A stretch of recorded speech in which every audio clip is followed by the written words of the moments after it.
ফিলিস্তিনিদের জীবনে এক কালো অধ্যায়ের নাম ইসরায়েল। ফিলিস্তিনিদেরকে কারাগারের অভ্যন্তরেও নিয়মিতভাবে হতে হচ্ছে যৌন সহিংসতার শিকার। বাদ যাচ্ছেন না পুরুষ বন্দীরাও। নির্যাতিতদের বয়ানে সম্প্রতি বিভিন্ন আন্তর্জাতিক গণমাধ্যমে উঠে এসেছে এমন লোমহর্ষকর তথ্য।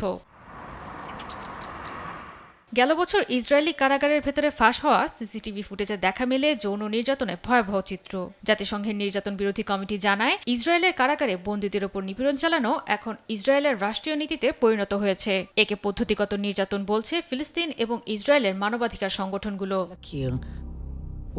ভুক্তভোগী বন্দীদের একজন ৪৬ বছর বয়সী সামি আল সাই জানান, উত্তর ইসরায়েলের মেগিদ্দো কারাগারে আটক অবস্থায় তাকে আংশিকভাবে বিবস্ত্র করে নির্যাতন করা হয়। ১৫ থেকে ২০ মিনিট ব্যাপী নিপীড়নের সময় আঘাত করা হয় তার শরীরের স্পর্শকাতর অঙ্গে।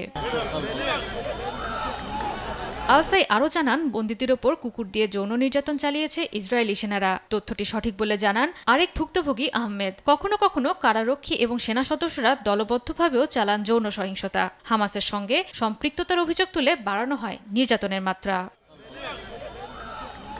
তবে আনীত অভিযোগগুলো সম্পূর্ণভাবে অস্বীকার করেছে ইসরায়েল। দাবি, নিয়মের বাইরে কারাগারগুলোতে কোনো কাজ পরিচালিত হচ্ছে না। জাতিসংঘে নিযুক্ত ইসরায়েলি রাষ্ট্রদূত ড্যানি ডেননের মতে এসব অভিযোগ ভিত্তিহীন। যদিও ভুক্তভোগীদের দাবি, প্রশাসনিক আটক আইনের আওতায় বিনা অভিযোগে অনেককেই আটকে রাখা হয়েছে কারাগারে। যুদ্ধবিরতির মাঝেও তাদের উপর নিজেদের ইচ্ছামাফিক শারীরিক নির্যাতন চালাচ্ছে ইসরায়েলি সেনারা। জয়া সরকার, নিউজ ডেস্ক, দেশ টিভি।